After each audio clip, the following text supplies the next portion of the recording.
বাইকের নাম কি আলমগীর হোসেন নাকি? হ্যাঁ, আলমগীর হোসেন বাইকের নাম? না, বাইক যে চালাই তো তার নাম হচ্ছে আলমগীর হোসেন।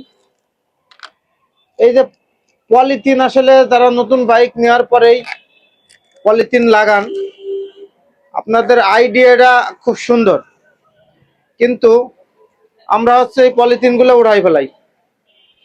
কারণ হচ্ছে এই পলিথিনের নিচে অনেকে মনে করে যে দাগ আছে, যার কারণে আমরা কিন্তু এই পলিথিন গুলো সঙ্গে সঙ্গে উড়াই ফেলি। তবে হ্যাঁ, আপনারা যারা আসলে নতুন বাইক কিনেন, কেনার সাথে সাথে পলিথিন গুলো লাগাবেন, তাহলে বাইক ফ্রেশ থাকে, সুন্দর থাকে। ঠিক আছে, এটা আমার পরামর্শ।